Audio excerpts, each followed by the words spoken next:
O caso do Pirata, né, ele foi um caso realmente desafiador desde o início. Os sinais clínicos que ele apresentava da parte neurológica eram brandos, né, e esporádicos. Alguns momentos quando ele ia se alimentar, ele tinha algum processo de ataxia, né, ele tinha déficits proprioceptivos no membro, ele não conseguia se manter em pé, né, de uma forma adequada.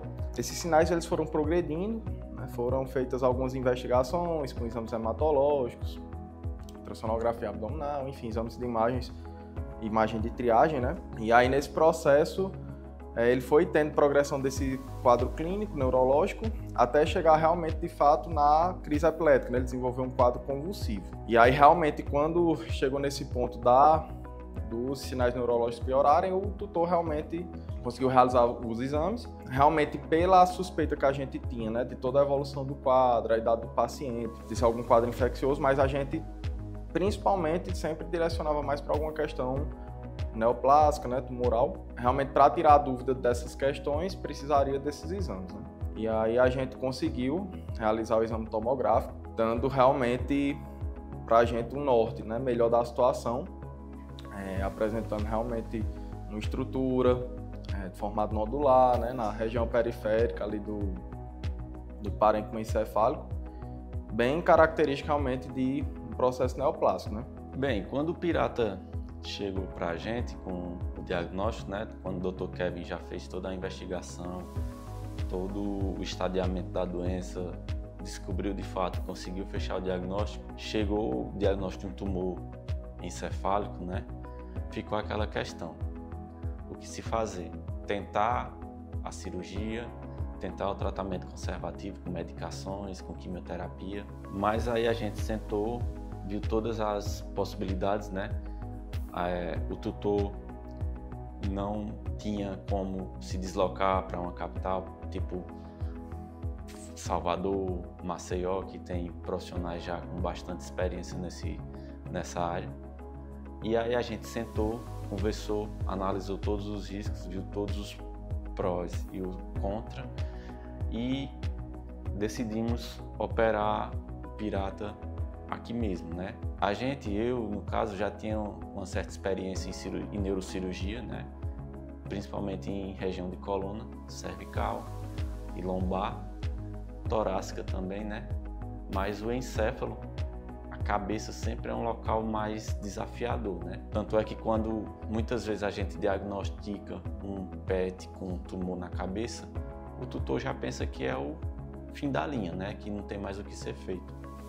Mas esse tutor em específico, ele quis continuar lutando, ele viu que era possível e acreditou no nosso trabalho, acreditou no que o Dr. Kevin sugeriu. E aí a gente parou, começou a estudar muito, ler muito a técnica cirúrgica, treinou a técnica, né?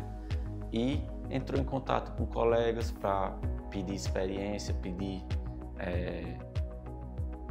ajuda mesmo, né, para saber o que é que tem que ser feito, como é que tem que ser feito, porque além de ser um tumor na cabeça, o local que o tumor estava era um local de difícil acesso, ou seja, não era um acesso tão simples. Além de ser um tumor na cabeça, que já é desafiador por ser tumor em cabeça, ainda estava com um acesso bem complexo, um acesso bem difícil. Então isso assim ainda nos desafiou mais ainda. Além do tumor, a sua localização. Então a gente sentou, ensaiou bem o procedimento, conversamos, eu, Dr. Thaleson, Dr. Kevin, né, que nós três que estávamos à frente assim do desafio cirúrgico em si, e aí decidimos fazer a abordagem, né? A cirurgia aconteceu lá aqui na Harmonivet, entrou nós três, Dr. Thaleson fez a anestesia, Dr. Kevin me auxiliou, nós dois nos auxiliamos, né, na cirurgia. A gente fez o acesso, acessamos o crânio, a calota craniana, né, a cabeça, e mal comparando com a pessoa, a localização do tumor era aqui atrás da orelha. Então, assim, no cão, esse é um acesso muito difícil. A gente fez o acesso, fez a cirurgia, conseguimos remover a massa e hoje o paciente, quase 2 meses após a cirurgia, está muito bem, livre da sintomatologia neurológica, sem crises convulsivas, sem epilepsia, conseguindo andar bem, conseguindo se alimentar. Isso é muito gratificante para a gente. A junção, né, da tecnologia, né, da medicina veterinária que a gente está conseguindo implantar aqui nessa região. O bom relacionamento com o tutor, né, que nesse caso foi importantíssimo, né, a gente teve que conversar com ele, a gente explicou, ele acreditou e a gente sempre foi muito sincero que não era algo rotineiro ainda, né, a gente precisava ter essa confiança por parte dele e ele depositou essa confiança e graças a Deus o resultado foi muito satisfatório, muito bom. Isso abriu caminhos para próximas cirurgias, né? Próximos pacientes que precisarem, talvez a gente vai estar já melhor preparado, mais encorajado para enfrentar esse desafio. Então, o primeiro contato que eu acabei tendo com o Pirata foi no dia da tomografia.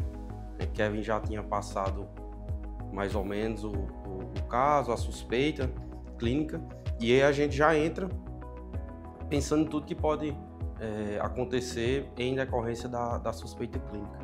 Então, desde o princípio, a nossa maior preocupação com o Pirata, mesmo na tomografia, era manter estabilidade, principalmente cardiovascular e respiratória, para a gente evitar alterações tanto de perfusão como de pressão intracraniana, né? A pressão dentro da cabeça. A gente fez a tomografia, foi tudo tranquilo, ele se recuperou super bem. Até o momento, apesar dele ter sintomatologia, Kevin ter já feito esse primeiro atendimento, ele já vinha bem estável com o uso de medicações. E aí, com o diagnóstico, entrou a discussão sobre a realização da cirurgia, né?